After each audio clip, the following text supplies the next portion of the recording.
우리가 지금 고린도전서 강해 설교를 나누면서 신앙의 목표, 신앙생활의 목표가 무엇인지 분명히 알게 됐습니다. 우리가 신앙생활하는 목표가 분명하죠. 그것은 달리 말하면 신앙생활을 하면서 주어진 사명입니다, 우리들에게. 그럼 과연 그것이 무엇입니까? 그동안 우리가 봤던 신앙생활의 진정한 목표는 무엇입니까? 그것은 바로 하나님의 공동체를 온전하게 이루는 것입니다. 하나님의 공동체를 온전하게 이루는 것. 나 혼자 잘 먹고 잘 살려고 신앙생활 하는 거 아니죠? 우리는 더불어 함께 아름답게 삶을 살기 위해서 신앙생활을 하는 것입니다. 그래서 우리 가정이 하나님의 나라를 이루고 우리의 초음교회가 하나님의 나라를 이루어가는 것, 그게 우리의 사명입니다. 그래서 행복한 가정, 아름다운 교회가 되는 것, 이것이 우리 신앙생활의 목표이면서 사명입니다. 근데 사실 우리가 속한 공동체가 하나님의 나라를 이룬다는 것은 쉬운 일이 아닙니다. 특별히 교회 공동체는 더욱 그렇습니다. 왜냐하면 우리는 너무나 다르기 때문에 그렇습니다. 생긴 모양도 다 다르고요, 자라온 배경도 다 다릅니다. 그리고 신앙도 다 다르고 영적인 은사도 다 다릅니다. 이렇게 다 다른데, 그래서 우리 신앙생활하면서 굉장히 직접 와닿는 도전이 뭐냐면 이런 다양성을 하나로 이루어야 될 조화입니다. 하나로 이루어야 될 조화. 다양한 사람들이 모여서 조화를 이루어가는 것, 이게 정말 필요한데, 이것이 하나님의 공동체인데, 그러니까 진정한 하나님의 공동체는 사람 숫자나 건물 외형이나 이런 게 아닙니다. 얼마나 다양한 사람들이 잘 어우러져서 조화를 이루는가, 거기 있는 겁니다. 신앙의 능력도 어떤 게 신앙의 능력이냐? 다양한 사람들을 조화롭게 만들 수 있는 능력, 그게 신앙의 능력이에요. 우리가 계속 보고 있습니다만 고린도 교회 어떻습니까? 참 문제가 많잖아요. 다양성이 있었던 교회입니다. 그런데 그 다양성 때문에 오히려 더 주님의 마음을 아프게 했습니다. 서로가 왜 이렇게 힘든 교회가 됐느냐? 이 다양성을, 원인은 이겁니다. 이 다양성을 하나로 조화롭게 만들지 못했기 때문에, 고린도 교회는 자기에게 주신 그 다양성을 하나로 조화롭게 하지 못했다. 그래서 문제가 심각했던 겁니다. 고린도 교회는 참 다양성이 있었던 교회입니다. 그런데 그 다양성 때문에 어떻게 했습니까? 서로 싸웠어요. 서로 갈등했습니다. 분란이 일어났습니다. 왜 너는 나처럼 못하냐? 왜 너는 내 말을 듣지 않느냐? 서로 상대방을 정죄하고 비판하고 비난했습니다. 그리고 자기가 더 위대하다고, 더 은사가 더 낫다고, 그렇게 여기 뒤에다가 뭘 붙여야 돼요? 자랑질 했습니다. 그러니 그 공동체가 제대로 될 수가 없죠. 주님의 마음만 아프게 한 것입니다. 그렇다면 어떻게 해야 할까요? 어떻게 해야 이 다양성을, 아름다운 조화를 이루면서 아름다움을 유지해 갈 수 있는 그런 공동체가 될 수 있을까요? 하는 겁니다. 어떻게 해야 진정한 하나님의 공동체를 세워갈 수 있을까요? 이 질문에 대해서 오늘 본문에서 바울 사도는 정확히 답을 해주고 있습니다. 26절입니다. 26절 말씀인데요, 펴신 분 한 번 더 같이 읽습니다. 그런즉 형제들아 어찌할까? 너희가 모일 때에 각각 찬송시도 있으며 가르치는 말씀도 있으며 계시도 있으며 방언도 있으며 통역함도 있나니 모든 것을 덕을 세우기 위하여 하라. 찬송시, 가르치는 말씀, 계시, 방언, 통역, 이런 것들이 다 영적인 은사죠. 다양한 영적인 은사를 말하고 있습니다. 이 은사들 중에 잘못된 은사가 있습니까? 지난 시간에 우리가 봤듯이 교회에는 필수적으로 반드시 있어야 될 게 신령한 것들, 즉 영적인 은사라고 했습니다. 이런 은사들이 풍성했습니다. 찬송시, 가르치는 말씀, 계시, 방언, 통역. 문제될 게 하나도 없습니다. 이 은사 자체는 하나님이 주신 영적인 은사입니다. 그런데 고린도 교회는 이런 은사들 때문에 서로 편을 가르고 갈등하고 싸우고 문제가 끊임없이 이어졌다는 것입니다. 그럼 어떻게 해야 하는가? 어떻게 해야 진정한 이 다양한 은사들을 문제를 일으키는 것이 아니라 하나님의 공동체를 새롭게 세울 수 있는 그 동력으로 활용하면서, 하나님께서 왜 다양한 은사를 주셨습니까? 축복이에요. 사실은 우리들에게도 다양한 은사를 주신 것은 서로 다 다르게 이렇게 공동체를 이루게 하신 것은 하나님의 축복이거든요. 어떻게 해야 그 다양성의 축복을 잘 공동체에 활용할 수 있을까? 그게 가정이든 교회든 이 말입니다. 정답은 딱 하나입니다. 바울이 오늘 정확하게 말씀합니다. 이게 있어야 된다. 이게. 그게 뭡니까? 덕을 세우는 것입니다. 덕. 다양한 은사들이 서로 갈등하고 분열하고 싸우는 것이 아니라 조화로움이라는 이 축복을 세우기 위해서, 이 축복으로 나가기 위해서 어떻게 해야 되는가? 우리는 덕을 세워야 됩니다. 덕을. 덕이 뭡니까? 동서고금을 막론하고 사상가들, 내노라는 철학자들 너무나 중요한 주제였습니다. 왜냐하면 덕이 뭐냐면 인간이 가질 수 있는 가장 아름다운 모습이기 때문에 그렇습니다. 인간이 가질 수 있는 가장 아름다운 모습. 그래서 동양 사상에서 특별히 맹자는 사덕을 얘기했습니다. 군자가 행해야 할 네 가지 성품, 우리 잘 알죠? 인의 예지. 굉장히 중요하게 다뤘습니다. 군자가 뭡니까? 가장 이상적인 사람입니다. 아름다운 사람, 가장 훌륭한 사람. 그게 우리의 목표다. 이 동양 사상에서는. 거기에 반드시 있어야 될 게 뭐냐? 덕이다는 거예요. 덕을 가져야 군자가 될 수 있다. 그 말씀입니다. 이 덕이라는 것은 동양 철학뿐만이 아닙니다. 서양 철학에서도 너무 중요하게 썼습니다. 특히 고린도서가 작성될 당시에 이 고린도 지역이 어떤 문화였어요? 어떤 문화? 헬라 문화 아니에요. 헬라, 그리스. 훨씬 더 강조했습니다. 사실은 플라톤, 아리스토텔레스 할 것 없이 덕이 굉장히 중요했습니다. 덕이. 그래서 헬라 철학에서는 덕을 뭐라고 그러냐면 아레테라고 합니다. 아레테가 인간이 가질 수 있는 최고의 탁월함을 말할 때 아레테를 써요. 최고의 탁월한 인간, 아레테입니다.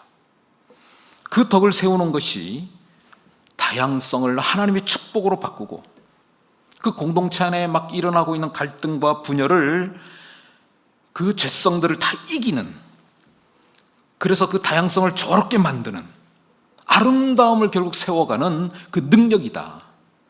그게 바로 덕이다 하는 거예요. 오늘 성경 말씀에. 자, 그런데 오늘 본문을 자세히 보면은 문제가 좀 있습니다. 뭐냐면 그 그리스어로 써 있잖아요. 헬라어로. 성경은 여기서 오늘 본문에 나오는 덕이 아레테라는 단어가 아니에요. 이거 어떻게 된 거지? 보통 덕을 얘기할 때는 아레테를 써야 되는데 그게 아니라 오이코도메라는 다른 단어를 쓰고 있습니다. 그럼 뭐예요 이게? 성경 본문에서 말씀하고 있는 덕은 우리가 헬라 철학이나 우리가 알고 있는 덕하고 다른 덕을 얘기하나 보다. 그죠? 그렇게 생각하기 쉬운데 아닙니다. 뜻은 같아요. 뭐가 같냐면 이 아레테를 완성하기 위한 방법까지 같이 포함된 단어예요. 이 오이코도메라는 단어가. 이 두 개 단어가 합성된 건데, 오이코스라는, 들어보셨죠? 집, 건물, 이런 게 오이코스. 그 다음에 데모, 세우다, 짓다, 이 말의 합성이에요. 그러니까 진정한 덕은 아레테를 넘어가서 그 가장 이상적인 그 인간의 모습을 벗어나서 더 나아가서 이 말입니다. 어디까지 가야 되느냐? 그 인간이, 그 아레테를 획득한 그 인간이 그 아름다움을 세워가는 것, 그 덕을 세워가는 것까지, 하나님이 주신 공동체를, 즉 하나님이 주신 공동체를 아름답게 세워가는, 거기까지 나가야 된다. 그게 오이코도메입니다. 그러니까 하나님이 주신 공동체인 가정, 그리고 교회를 아름답게 세워가는 것까지를 덕이다. 성경은 한 걸음 더 나가는 겁니다. 그렇게 말씀하고 있는 것입니다. 그러니까 이것이 바로 우리 신앙인들이 가져야 되는 최고의 탁월함이고 최고의 가치고 최고의 아름다움이라는 거예요. 그게 바로 뭐라고요? 공동체를 아름답게 세워가는 것, 그거라는 겁니다. 이게 바로 성숙한 사람이고, 그 성숙한 사람들이 모여서 하나님의 공동체를 아름답게 세워가야 되는 것이다 하는 것이죠. 그래서 이 덕은 우리 주님이 가장 사랑하는 사람의 모습입니다. 이 덕을 가진 사람. 이 덕을 가지면 영적 전쟁에서 우리가 승리할 수 있습니다. 어떤 공격이 와도 그 공격들을 막아내는 그 능력이 되는 게 이 덕입니다. 그러니까 법이 아니고 덕입니다. 그리스도인들에게 너무나 중요하고 우리가 가장 하나님께서 기뻐하시는 공동체를 세워가기 위해서 반드시 있어야 되는 게 덕이다. 그래서 덕은 사실은 예수 그리스도의 모습입니다. 예수 그리스도 십자가 신앙의 본질입니다. 그래서 우리는 덕을 세우기 위해서 끊임없이 노력해가는 과정, 그게 신앙생활이에요. 신앙생활. 좀 더 그럼 구체적으로 어떻게 덕을 세워갈 수 있을까? 어떻게 덕을 세울까? 한 3가지 정도를 본문을 통해서 우리가 생각해 보려고 합니다. 오늘 첫 번째는 뭐냐? 뭐가 있어야 덕이냐? 첫 번째는 지혜를 쌓는 것이 덕입니다. 지혜로워야 돼요. 지혜. 20절 말씀인데요, 한번 펴신 분 같이 읽겠습니다. 형제들아, 지혜는 아이가 되지 말고 악에는 어린아이가 되라. 지혜는 장성한 사람이 되라. 악에는 어린아이가 되고 지혜는 장성한 사람이 되라. 영적으로는 성숙해야 된다. 성장해야 된다. 지혜로워야 된다는 얘기고, 악에 대해서는 어린아이처럼 순전해야 된다. 그 말씀입니다. 그러니까 세상을 우리 한번 생각해 보세요. 세상에는 남들을 속이고 사기치고 이렇게 남들한테 피해주면서 자기 이익만을 추구하는, 그렇게 머리를 굴리는, 그쪽으로 많이 발달되어 있는 사람들이 참 많습니다. 주변에. 그죠? 근데 이런 사람들의 특징이 뭐냐면 가장 기본적인, 우리가 생각하는 사람을 사랑하고 다른 사람을 배려하고 하나님의 뜻을 분별하는 데는 전혀 관심이 없어요. 오직 자기. 이런 사람들이. 그러니까 바울이 요구하는 참된 신앙인의 모습은 뭐냐? 악을 행할 때에는 전혀 모르는, 어린아이가 순진해서 아무것도 모르잖아요. 그 어린아이처럼 행동하고 오히려 하나님의 진리를 분별하고 하나님의 공동체를 세울 때에는 지혜로운 사람처럼, 장성한 사람처럼 그렇게 분별력 있게 행동해라, 그 말이에요. 그것이 바로 성숙한 어른이 되는 것이고, 그것이 바로 지혜로운 사람이 되는 것이다. 그게 있어야 덕이 쌓인다는 뜻입니다. 어떻게 해야 공동체가 덕을 세우고 하나님을 기쁘시게 할까? 첫 번째가 뭐냐? 우리 신앙인들이 지혜로운 신앙인이 돼요. 성숙한 신앙인이 되어야 됩니다. 어리석은 신앙인, 어린아이처럼, 어린아이가 죄에 대해서만 어린아이라는 뜻이에요. 이건 잘 분리하셔야 됩니다. 정말 필요한, 공동체에 필요한 지혜와 지식이 전혀 없는 어린아이처럼 행동하고 있으면 안 되는 거죠. 그 부분은. 이걸 강조하고 있는 것이죠. 지혜가 쌓여야 된다. 끊임없이 애쓰고 노력해야 되는 거예요. 우리 이 자리에 함께한 우리 모두는 영적인 지혜가 장성해서 우리 공동체에 덕을 세울 수 있는 우리 성도님 되시길 기원드립니다. 두 번째, 이게 필요합니다. 또 하나, 하나님의 질서를 존중해야 해요. 이게 덕이에요. 하나님의 질서를 존중하는 사람은 덕을 쌓는 거예요. 하나님의 공동체에는 질서가 있죠. 이건 누가 세운 거냐면 하나님이 세운 겁니다. 그 질서를 존중하는 겁니다. 그게 덕입니다. 오늘 말씀에 이 부분을 이렇게 설명하고 있습니다. 27절 말씀 한번 같이 읽습니다. 만일 누가 방언으로 말하거든 두 사람이나 많아야 세 사람이 차례를 따라하고 한 사람이 통역할 것이요. 방언을 할 때에도, 은사를 할 때에도 질서가 있어야 된다. 그 질서는 하나님이 세운 것입니다. 이 질서를 존중하는 것이 덕이다. 이 부분입니다. 방언뿐만 아니죠. 그 다음에 나오는 게 뭐예요? 예언이죠. 예언할 때도 질서가 있어야 된다. 그러니까 이야기의 결론적으로 33절에 이렇게 얘기합니다. 33절 말씀 같이 읽습니다. 하나님은 무질서의 하나님이 아니요 오직 화평의 하나님이시라. 모든 성도가 교회에서 함과 같이. 중간에 동그라미가 있죠. 이것은 성경이 처음에 나왔을 때는 절장이 없었다 그랬습니다. 그러다가 13세기에 와서 스티븐 랭턴이라는 사람이 이제 장을 만들었어요. 원래는 두루마리로 그냥 성경책들이 이렇게 하나씩 돼 있었는데 그걸 장을 만들었어요. 그러다 16세기에 와가지고 로베르 에티엔이라는 사람이, 이 사람이 프랑스 출판업자라 그랬죠. 성경을 출판하는 사람인데 절을 이 사람이 잘랐습니다. 인간이 한 거죠. 하다 보니까 전혀 내용이 안 맞게 자른 적도 있는 거죠. 오늘 30절이 그런 거예요. 33절이. 그 중간에 그 후대에서 이제 편집하면서 동그라미를 넣은 거예요. 그러니까 반절은 뒤에 붙는 게 맞는 겁니다. 어쨌든 지금 33절 내용에 보니까 뭐라고 되어 있습니까? 하나님은 질서의 하나님이다. 공동체에는 모두 다 동등하죠? 우리가 어떤 위치에 있든지 간에, 어떤 존재든지 간에 다 동등합니다. 누가 덜 뛰어나고 누가 더 뛰어나고 이런 게 없습니다. 나이 고와 막론하고 직분 고와 막론하고 심지어 신앙이 뭐 좋고 나쁨을 막론하고 우리 모두는 다 동등합니다. 그러나 공동체 안에서는 질서가 있어야 됩니다. 역할에 따라서. 똑같지만 역할은 다르잖아요. 그죠? 공동체 안에는 우리 교회만 해도 목사도 있고 장로님도 있고 권사님, 안수집사 이렇게 직분이 다 있잖아요. 역할이 다 다른 거예요. 그게 질서입니다. 성가대 우리가 열심히 하시는데 성가대에 다 질서가 있잖아요. 그죠? 지휘자 선생님이 딱 리더 하는 대로 가야지 나는 저렇게 안 불러. 내 마음대로 부를 거야 하면 그게 어떻게 되겠어요? 그 성가대가. 질서예요. 질서를 따라줘야 되는 겁니다. 그 안에서는. 공동체 안에서는. 이게 덕이다는 말씀입니다.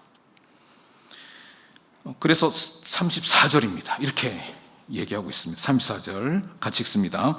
여자는 교회에서 잠잠하라.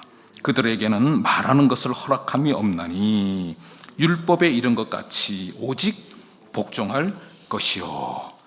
힘든 문장이죠. 이거 당황스럽습니다. 여자는 교회에서 잠잠하라. 이 뭔 뜻이요 이게 지금. 그들에게는, 이 여자들에게는 말하는 것을 허락함이 없나니 이게 무슨 뜻입니까 이게. 이건 이런 말입니다. 당시 상황 속에서 이 2000년 전에 쓰여졌던 그 상황 속에서 하나님이 세우신 남녀의 역할을 말씀하고 있는 거예요. 그때 당시는 이게 질서였습니다. 이걸 그대로 지금 똑같이 적용하자는 게 아니죠. 물론 그 뒤에 그러니까 율법에 이른 것 같이 오직 복종할 것이요. 그러니까 그 질서에 이거는 강조해야 됩니다. 남자가 여자가, 여자가 남자, 이게 문제가 아니라 하나님이 세우신 질서가 있다면 복종해야 된다. 복종이 그냥 됩니까? 자기가 죽어야 되는 거예요. 자아가. 복종 안 돼요. 그렇게 했을 때 진정한 질서가 그 공동체 안에 세워진다는 겁니다. 다 똑같습니다. 우리 모두는 각자 그러나 역할에 따라 질서가 있는 것이다. 그것은 가정도 마찬가지입니다. 가정에는 가장이 있고 아내가 있는 겁니다. 역할이 있는 거다. 교회도 마찬가지입니다. 하나님의 공동체에는 맡은 역할에 따라 누가 더 존귀하고 누가 안 존귀하고 이런 게 아니라 역할에 따라 질서가 있다. 그 질서를 존중하는 것이 덕이다는 거예요. 그 질서를 막 무시하면 그건 고린도 교회 되는 거예요. 그래서 우리 모두는 진정으로 우리가 하나님의 질서를 존중하면서 그 질서에 순종하면서 아름답게 하나님의 공동체를 세워갈 수 있기를 기도드립니다. 좀 아멘이 적지만 중요한 거예요. 이게 안 되면 맨날 불화, 맨날 분쟁, 맨날 싸우고 힘든 거예요. 세 번째, 덕. 다른 지체를 배려해야 된다. 오늘 본문에 보니까 다른 지체입니다. 덕은 인격이죠. 덕은 배려입니다. 다른 사람의 마음이 어떤지를 헤아리는 겁니다. 이게 덕이에요. 자기만 생각하는 것 덕이 아니죠. 이 영적 리더십을 잘 발휘한 성경 인물 중에 우리가 잘 아는 다윗이라는 인물이 있습니다. 다윗에 대한 이야기는 많이 있지만 그 중에서 시글락 이야기는 굉장히 이 부분에서 우리에게 도전을 줍니다. 우리가 아는 것처럼 다윗은 사울 왕한테 도망 다녔습니다. 얼마나 많이 도망 다녔냐면 하여튼 10년 동안 도망 다니면서 이제 갈 곳이 없어요. 갈 곳이. 그래서 두 번째로 블레셋으로 적국이죠. 그 안으로 도망가 숨습니다. 지난번에도 한번 갔다 왔는데 또 간 거예요. 갈 곳이 없어서. 근데 마침 그 블레셋의 왕 시글락 그 왕이 아기스라는 왕이죠. 블레셋에게 아기스가 다윗이 다시 또 왔는데 너 그러면 시글락이라는 그 변방에 가서 방백을 해라. 그냥 사또 같은 거 하라는 거죠. 그 지역을 다스리면서 지내라. 신났죠, 다윗은. 시글락 변방에 가서 잘 지내고 있었습니다. 그런데 블레셋하고 이 이스라엘하고 대전쟁이 벌어집니다. 사울 왕하고 이 블레셋 왕하고. 그러면서 블레셋 왕이 온 방백들에게 총동원령을 내립니다. 전쟁에 대한 동원. 병사를 데리고 그 전쟁에 참여해야 돼요. 다윗이 지금 굉장히 곤란해진 거죠. 그럼에도 다윗은 안 갈 수도 없고 또 가서 전쟁했다가는 어떻게 됩니까? 절대 이스라엘의 왕이 될 수가 없죠. 전쟁을 했는데 어떻게 그 나라의 왕이 되겠어요? 지금 그런 어려운 상황입니다. 그래서 일단 병사들, 군사들을 데리고 출전합니다. 그런데 하나님께서 역사하셔서 하나님이 어떻게 역사하셨냐면 다른 방백들에게 의심의 마음을 막 불어넣습니다. 그러니까 블레셋 왕에게 모든 방백들이 와서 다 항의를 합니다. 아니 어떻게 다윗하고 같이 전쟁에 나가라 그러냐. 만약에 전쟁에 나가서 다윗이 앞에 있는 이스라엘을 치는 게 아니고 우리를 치면 어떻게 하려고 그러냐 하고 왕에게 강력히 항의를 합니다. 우린 전쟁 못 나간다, 다윗하고. 그러니까 할 수 없이 블레셋 왕이 다윗을 부릅니다. 참 미안하게 됐다고. 나는 너를 믿지만 이것들이 안 믿으니 어떡하겠냐고. 그냥 시글락으로 돌아가라. 그 얘기입니다. 그때 다윗이 화를 내고 막 연기를 하는 거죠. 속으로는 얼마나 기뻤겠어요. 얼마나 다행이다고 감사했겠어요. 하지만 겉으로는 연기를 합니다.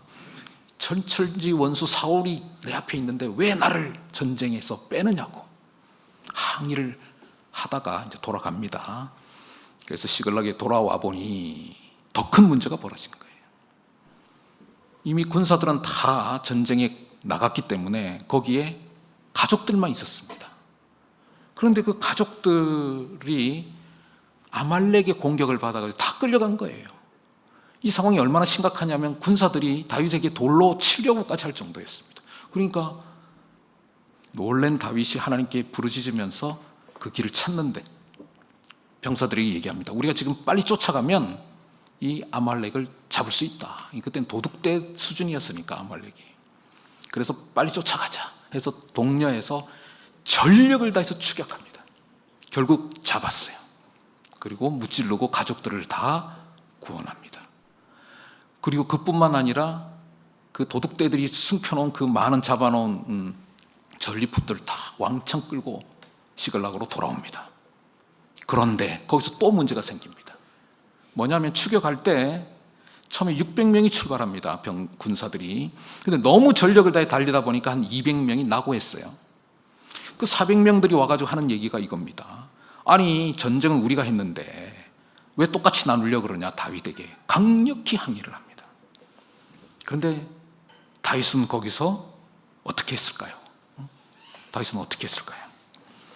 그들의 주장을 이렇게 얘기했습니다. 사무엘상 30장 23절 24절인데요 우리 한번 같이 읽어보겠습니다. 같이 읽습니다. 다윗이 이르되 나의 형제들아, 여호와께서 우리를 보호하시고 우리를 치러 온 그 군대를 우리 손에 넘기셨은즉 그가 우리에게 주신 것을 너희가 이같이 못하리라. 이 일에 누가 너희에게 듣겠느냐? 전장에 내려갔던 자의 분깃이나 소유물 곁에 머물렀던 자의 분깃이 동일할지니 같이 분배할 것이니라 하고. 기가 막힌 표현입니다. 소유물 곁에 머물렀던 자의 분깃이 동일할지니. 뒤처진 낙오자 이런 표현을 쓰지 않습니다. 소유물 곁에 머물렀던 자라고 똑같이 배려해서 그들을 얘기하고 있습니다. 상처받을까 봐. 그죠? 이게 하나님의 사람입니다. 이게 덕을 세우는 자의 모습입니다. 우리 처음 성도님들 반드시 기억해야 됩니다. 오늘 우리들에게 주신 도전은 반드시 덕을 세우기 위해서 하라. 모든 말, 행동, 모든 하는 우리 그리스도인들의 모습은 뭐야? 덕을 세우기 위해서. 처음 교회가 아름다운 교회로 세워지고 우리 처음 성도님들이 행복하게 신앙생활을 하기 위해서 우리는 모든 것을 덕을 세우기 위해서 할 수 있기를 바랍니다. 이게 오늘 주신 말씀이에요. 덕을 세우기 위해서 하나님의 지혜를 가지고 하나님이 세우신 그 질서를 존중하면서 다른 지체를 배려할 수 있는 우리 처음 성도님 다 되시기를 축원드립니다. 기도하겠습니다.